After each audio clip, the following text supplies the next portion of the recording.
అసలు మనం రోజూ తినే తిండి, మన ప్లేట్లో ఉండేది నిజంగా మనకు బలాన్నిస్తోందా?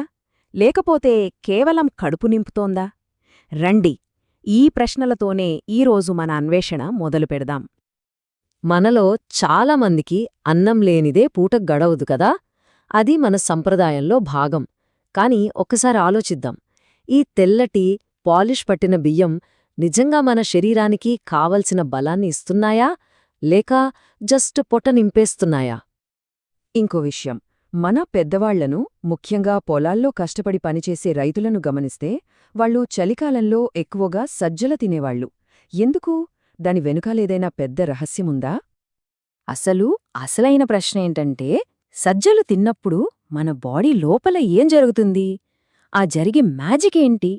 ఈ ఒక్క విషయం మనకర్థమైతే మన పూర్వీకుల ఆహారపు అలవాట్లలో ఎంత గొప్ప విజ్ఞానం దాగి ఉందో తెలిసిపోతుంది. రైట్, ఇక్కడే మనమిప్పుడు ఎదుర్కొంటున్న అస్సలైన సమస్యకు వస్తున్నాం. మనం రకరకాల ఫుడ్స్ తింటున్నాం, పొట్ట నింపుకుంటున్నాం. కాని ఒకటి గుర్తుంచుకోవాలి, కడుపు నిండటం వేరు, శరీరానికి అసలైన ఇంధనం అంటే ఫ్యూయల్ అందటం వేరు. మన ఆధునిక ఆహారం ఏం చేస్తోందంటే కేవలం మొదటి పని మాత్రమే చేస్తోంది. ఈ తేడా చూడండి. ఒకవైపు పాలిష్ చేసిన బియ్యం, మైదా ఇవి తిన్నప్పుడు కడుపు నిండినట్టే ఉంటుంది, కాని కాసేపటికే మళ్లీ నీరసమొచ్చేస్తుంది. మరోవైపు చూడండి, మన పూర్వీకులు నమ్మిన సజ్జలు. ఇవి కేవలం కడుపు నింపడమే కాదు, శరీరానికి అవసరమైన అసలైన శక్తిని, వెచ్చదనాన్ని ఇచ్చి గంటల తరబడి ఆకలిని కంట్రోల్లో ఉంచుతాయి. అది తేడా. అయితే ఈ సమస్యకు పరిష్కారం కోసం మనం ఎక్కడికో అమెరికాకో, ఆస్ట్రేలియాకో వెళ్లాల్సిన పని లేదు. సమాధానం మన వంటగదిలోనే ఉంది, మన పూర్వీకుల ఆహారపు అలవాట్లలోనే ఉంది. ఇంతకీ ఏంటా పురాతన సూపర్ ఫుడ్? మనం ఇందాకట్నుంచి మాట్లాడుకుంటున్న ఆ అద్భుతమైన ధాన్యమే సజ్జలు. దీన్నే బాజ్రా అని కూడా అంటారు. ఇది మన భారతదేశానికి చెందిన చాలా చాలా పురాతనమైన ధాన్యం. ఇదేదో కొత్తగా వచ్చిన ఫ్యాషన్ డైట్ కాదండి, మన సంప్రదాయంలో భాగం. ముఖ్యంగా చలికాలంలో ఒంటికి బలాన్ని, వెచ్చదనాన్నివ్వడానికి మనవాళ్లు దీన్ని తినేవారు. సరే, అంతా బానే ఉంది. మరి ఈ సజ్జలను మన రోజువారీ ఆహారంలో చేర్చుకుంటే ఏమవుతుంది? మన శరీరం లోపల ఎలాంటి మంచి మార్పులొస్తాయో ఇప్పుడు ఒక్కొక్కటిగా చూద్దాం. మొట్టమొదటి అతి ముఖ్యమైన ప్రయోజనం, చలికాలంలో ఇది మనకు ఒక రక్షణ కవచంలా పనిచేస్తుంది. సజ్జలకు సహజంగానే శరీరాన్ని వెచ్చగా ఉంచే గుణముంది. దీనివల్ల చలికొచ్చే జలుబులు, ఒళ్ళు నొప్పులు లాంటివి తగ్గుతాయి. అందుకే మన పెద్దవాళ్లు చలికాలం వచ్చిందంటే చాలు సజ్జరొట్టలు తినేవారు.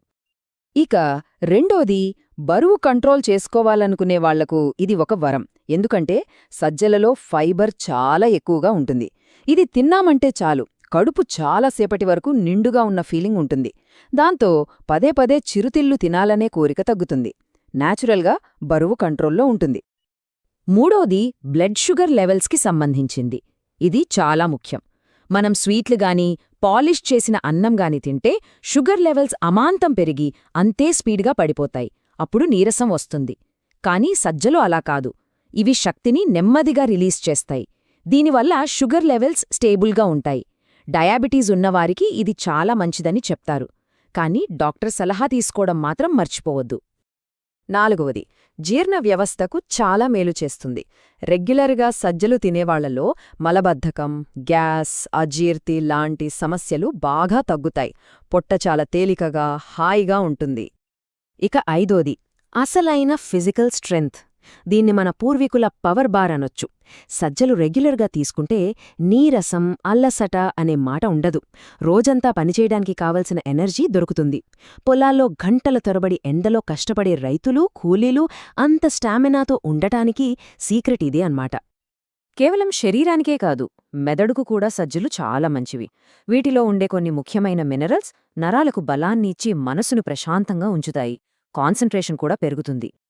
ఓకే, ఇన్ని ప్రయోజనాలు, ఇన్ని లాభాలు, అసలివన్నీ ఎలా సాధ్యం? దీని వెనక ఉన్న సైన్స్ ఏంటి? సజ్జలలో దాగి ఉన్న ఆ పోషకాల పవరేంటో ఇప్పుడు విడమరచి చూద్దాం. చూడండి, సజ్జలను ఒక సూపర్ ఫుడ్ అని ఎందుకంటారంటే ఇదొక కంప్లీట్ న్యూట్రిషన్ ప్యాకేజ్. ఇందులో ఉన్న ఫైబర్ మన జీర్ణ వ్యవస్థను క్లీన్ చేస్తుంటే, ప్రోటీన్ మన కండరాలకు బలాన్నిస్తుంది. రక్తం తక్కువగా ఉన్నవాళ్లకు ఐరన్ చాలా ముఖ్యం. అలాగే మెగ్నీషియం, పొటాషియం మన గుండెను, బీపీని జాగ్రత్తగా చూసుకుంటాయి. వీటన్నిటికీ తోడు జింక్, యాంటీఆక్సిడెంట్లు మన రోగనిరోధక శక్తికి ఒక సైన్యంలా పనిచేస్తాయి. ఇవన్నీ కలుస్తేనే సజ్జలకు అంతటి పవరొస్తుంది. ఇన్ని లాభాలు తెలుసుకున్నాక మనకొచ్చే మొదటి ప్రశ్న, మరి దీన్ని మన డైట్లో ఎలా చేర్చుకోవాలి అని? అస్సలు కంగారు పడకండి. సజ్జలను మన వంటల్లో భాగం చేసుకోవడం చాలా చాలా సింపుల్. సజ్జలను మనం చాలా రకాలుగా తినొచ్చు. బియ్యం వండుకున్నట్టే సజ్జ అన్నం చేసుకోవచ్చు. లేదంటే మనందరికీ తెలిసిన సజ్జ రొట్ట చేసుకోవచ్చు. కొంతమంది సజ్జలతో దోశ వేస్తారు. లేదా ఉదయాన్నే సజ్జ జావ కాచుకొని తాగుతారు. ముఖ్యంగా చలికాలంలో వేడివేడిగా సజ్జరోట తింటే ఆ ఫీలింగే వేరు. అయితే కొన్ని విషయాలు గుర్తుపెట్టుకోవాలి. మొదటిసారే తినేవాళ్లు కొద్ది కొద్దిగా మొదలుపెట్టడం మంచిది. అలాగే కొందరి శరీరం వేడి చేస్తుంది. అలాంటి వాళ్లు వేసవికాలంలో కొంచెం చూసుకుని తినాలి. అన్నిటికన్నా ముఖ్యమైన విషయమేంటంటే ఇందులో ఫైబర్ చాలా ఎక్కువ కాబట్టి సజ్జలు తిన్నప్పుడు నీళ్లు మాత్రం బాగా తాగాలి.